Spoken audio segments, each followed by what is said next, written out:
السلام عليكم طلاب، شلونكم؟ ان شاء الله زينين. رجعنا لكم باخر فيديو متعلق بالادب موجود بمنهجكم اللي هو قطعه ذا كناري.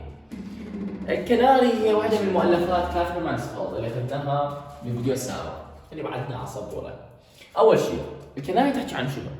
تحكي لكم عن مره بالقصه عندها 3 اطفال مو اطفال، هم رجال هم كبار بس ما يجون بس على وقت العشاء. فهي وحدها بالبيت، فاذا هي من شنو تعاني؟ من الوحده. كلش مهم هذا السؤال، من شنو تعاني؟ من الوحده. زين، بيوم من الايام طلعت تتسوق، فلقيت رجال صيني تشاينا مان يبيع طير، اشترته منه. كان هذا الوحيد اللي مقابل هذا الطير. ف يعني قامت تتغير حياتها. قبل هذا الطير كانت تحب الايفنينج ستار، نجمة المساء، كانت تحب الورد الفلاورز، تمام؟ هذا الشغلات اللي كانت تحبها. ورا الكناري تغيرت حياتها، صار هو الرفيق المثالي، بيرفكت كومباني، الرفيق المثالي لها. زين، الكناري معروف بصوتها الحلو، ماشي؟ فالناس اللي دايما دايرها والجيران قاموا يسمعون صوته، فقاموا شنو يظلون يتابعوه وينتبهوا له، يعني carried by. يعني شنو قصدي؟ يعني شلون اقول لكم، انعجبوا بالطير. على الرغم انه كانوا ماخذين فكره على الطيور انه هي مخلوقات heartless، بدون قلب، يعني مو ما عندها قلب بس يعني ما عندها مشاعر، and يعني cold creatures، يعني شنو؟ مخلوقات بارده. تغيرت فكرتهم عن هذا الطير. يشوفون القصه حلوه ومره سعيده والسؤال، بما انه هي القصه مالتنا حزينه، نوع قصه الكناري حزينه، فلازم ننهيها بشيء حزين. شلون انتهت القصه؟ بموت الكناري. اوكي؟ فرجعت بعدين هاي المره رجعت حزينه مثل قبل. حيسالكم سؤال، هسه انتم مو انقهرتوا من سمعت القصه؟ اذا انتم تعاطفتوا وياها، اسالكم تقدر تتعاطف وياها؟ راح تقول اي لانه رجعت حزينه. اوكي؟ خلينا نجي على التفاصيل بعد ما الكناري مات. يعني شنو اللي تغير؟ المكان اللي كانت معلقه به قفص الكناري، اللي كان حتى يجذب انتباهها، يقمز من يعني من شو اسمه بين الحدايد مال القفص، والمكان مال هذا القفص اللي هو مكانه كلش مهم على يمين الباب الامامي، قام شي يذكرها بالكناري ورجعت وحيده. خلينا نجي على اسئله القطعه. اروح لكم فدوه، اللي يشوف الفيديو اول مره ورقه وقلم، اللي ما عنده سؤال هاي الاسئله او ما عنده ملزمتي او ما عنده ملزمه اي استاذ يعني مش على الكتاب، يكتب السؤال، واللي عنده ملزمه يكتب فوق كل كلمه الترجمه اللي راح اقولها. اوكي؟ وعيد كل نقطه من اكتبها انا يعيدها، يكتبها مرتين حتى يحفظها ويطلع من الفيديو وهو مضبط اموره. يلا عيد. The woman in the canary، المرأة في قصة الكناري. suffered from، هاي الكلمة مهمة وراح تجيكم بالأدب. يعني عانت من شنو عانت؟ فراغ. عانت من loneliness، يعني شنو؟ الوحدة. وحدها 24 ساعة. From who did the woman bought؟ العفو. Did the woman؟ آسف خطأ علي. By the canary. من منو اشترت الكناري؟ قلنا تشاينا مان، رجل صيني. ممكن يجي نفس السؤال بس بغير صيغه، يقول the woman got the canary from، المرأة حصلت الكناري من فراغ. من منو؟ من تشاينا مان. زين، حياتها صارت بس كناري. What was the canary for the woman؟ ماذا كان الكناري بالنسبة للمرأة؟ أو the canary was فراغ، الكناري كان فراغ. أو سؤال ثالث، كل وزاريات والله وداعت عيونكم، بس الفكرة تغير الصيغة. The woman described the canary as فراغ، يعني المرأة وصفت الكناري على أنه فراغ. كلهم جواب واحد، perfect company، يعني شنو؟ الرفيق المثالي. 3 أسئلة جواب واحد. احفظوا لي إياها، اكتبهم كلهم واكتب الجواب هذا 3 مرات حتى شنو ايدك تاخذ على الحل. يلا يعني 3 نقاط صارت. وقف الفيديو، اكتبها كل نقطة كذا مرتين، عيدها وتكمل الفيديو وياي. What did the woman forget with the canary؟ ماذا نست المرأة with the canary؟ احنا ايش قلنا؟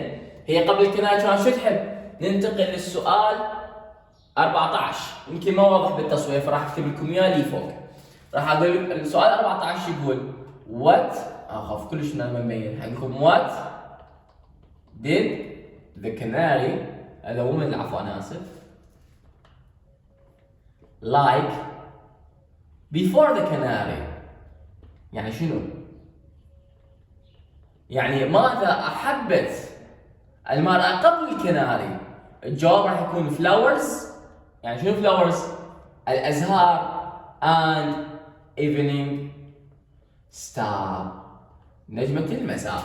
صار كم شغلتين ممكن يجون فراغات انتبهوا يقول لكم the woman like before the canary فراغ وفراغ شنو flowers و evening star. اوكي زين هسه سؤال 14 نقلته فوق هذا ترى يطلع نقطة 14 انا حعوضها على السبورة حتى تنقلوه. اللي بعدها نرجع نفس السؤال ايش نسيت ويا الكناري؟ نسيت الشغلتين اللي تحبهن الايفنينج ستار والفلاورز بس ضيفوا لها شنو؟ اللونلنس يعني شنو؟ الوحده. نسيت الازهار نجمة المساء زين شنو كانت متعلقه بيهن؟ تصفن عليهن ما قعد وياها نسيتهن بقى بس الكناري وياها واللونلنس.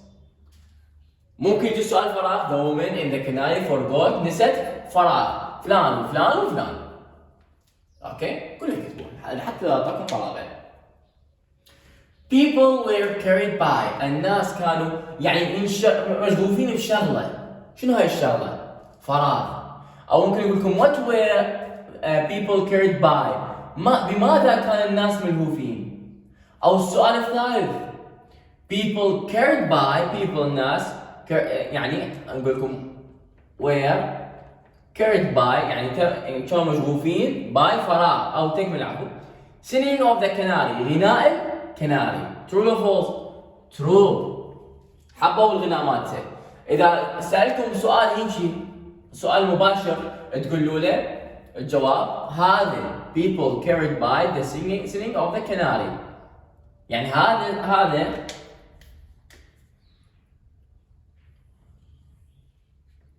وهذا كل نفس الجواب علما لهذا السؤال اذا اجابكم. هسه الناس كانوا مشغوفين بشنو؟ singing of the canary. What were people carried by? singing of the canary. الناس كانوا مشغوفين بغناء الكناري. ترو. اوكي؟ السؤال السادس مهم انتبهوا الخامس السادس يعني الرابع هاي الاسئله القطع كلها ترى مهمه كلها مهمه ما اقول لكم مثل حياه الكافر ان فلان وفلان مهمه لا هاي كلها وزاريه. هسه كم نقطه خالصين احنا؟ هاي هسه وصلنا للسادسه. السادسه شو تقول؟ what did the nail يعني البسمار on the right على يمين of the front door الباب الامامي bring ايش جاب؟ bring يعني يجلب. هذا البسمار اول شوي موجود the nail was on the right of the front door على يمين الباب الامامي that brought جلب the sweet memories الذكريات الجميله للكناري. اوكي؟ the nail brought هذا ممكن يكون بصيغه ثالثه البسمار جلب the sweet memories of the canary. هاي اهم فقره. بالنسبه اذا جاب لكم النيل يعني البسمار تذكروا وانا معلق هنا جاب السويت ميموريز. السؤال السابع the story of the canary قصه الكناري ايش؟ اختيارات ساد لو هابي تشوفوها ساد واذا جاب لكم تراجيك هم اختاروا تراجيك لان هي مرادف مال ساد يعني تراجيدي. ممكن صيغه ثانيه يقول لكم what kind of story ما نوع القصه مال الكناري؟ الجواب sad happy or sad هاي مين مال اسمه تعرف والله هسه المهم النقطة الثامنة how does مهمة كلش هاي السابعة والثامنة والله خبصتنا والله العظيم خبلتنا كل ساعة مهمة والله العظيم مهمات. how does كيف the story of the canary قصة الكناري end تنتهي by the death of the canary بواسطة موت الكناري. death يعني موت. ممكن نفس السؤال يجي the story of the canary قصة الكناري and with لو باي مرة تغير باي تنتهي بفراغ شنو هي؟ the death of the canary. اوكي؟ مات الكناري مات الشغله الوحيده اللي كانت تحبها هاي المراه. السؤال could the woman، هل استطاعت المراه get تحصل او تجيب another pet حيوان اليف ثاني؟ no she couldn't. زين واحد قال هذه النقطه العفو اسف شوي تعرف you can't imagine، هذا حرف الجي خاف مو واضح. انت لا يمكنك ان تتصور how wonderfully يعني ايش قد حلو he sang هو غنى. زين هو هاي الهي احكي لكم عنه he referred to فراغ، هذا ضمير هي referred to يشير الى فراغ. the canary جواب. زين استاذ الهي مو العاقل، الكناري غير عاقل ليش استخدم له هي؟ ليش مو ات؟ الاجانب عندهم شغله حلوه، الشغله الغير عاقل من يحبوها يعطوها ضمائر عاقل. هاي شغله. سؤال 11 The woman lived، المرأة عاشت حياتها بشكل عام كانت lonely لو unlonely، وحيدة لو غير وحيدة. lonely حي على الصلاة بينه، بس اختياراتنا شنو هنا؟ sad و lonely. What was the people's idea about birds؟ ماذا كانت فكرة الناس؟ بعد أشرح عليها يكتبوا جواها فكرة الناس حول الطيور. أو يجيكم سؤال ثاني people have the idea that، أو هنا شو يكتب لكم about birds حط لكم فراغ كمل، أو يجيب true false. الجواب كله the birds are heartless، الطيور تكون يعني بلا مشاعر بلا قلب and cold creatures ومخلوقات باردة. إذا جاب true false فالجواب true. إذا سألكم شنو الفكرة قولوا له من الذات لحد الأخير. وإذا جاب true false عرفناها. سؤال 13 who are the characters of the canary؟ من يكونون شخصيات الكناري؟ الشخصيات هي الومن وهي 3 men وهي 3 رجال اللي هم ولدها، هاي كلهم نقطة واحدة، والكناري وبعد منو؟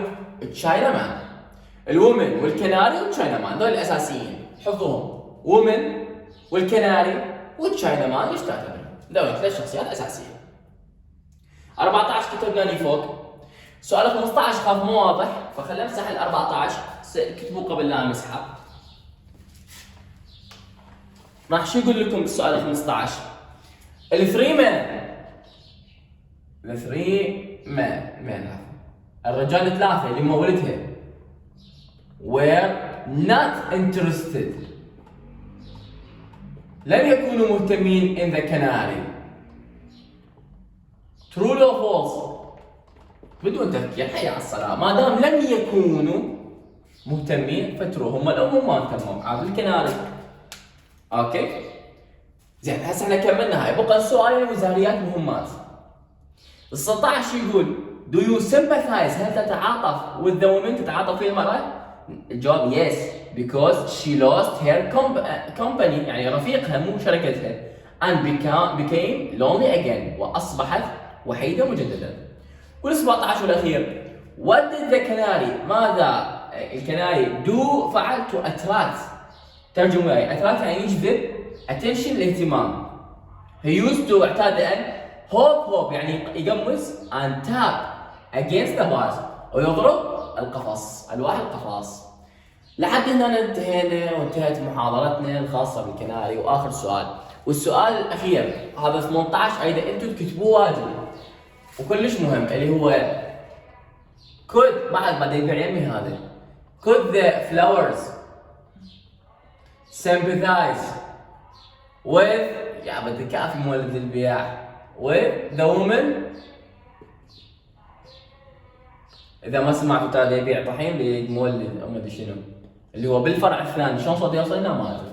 هل استطاعت الأزهار أن تتعاطف مع المرأة؟ الجواب هو نو، بس ابحثوا لي الجواب. لحد هنا خلصت محاضرتنا اليوم، أتمنى يكون ما ضوجكم أبو الطحين ما أدري شنو واستفادتوا من المحاضرة. في مالك.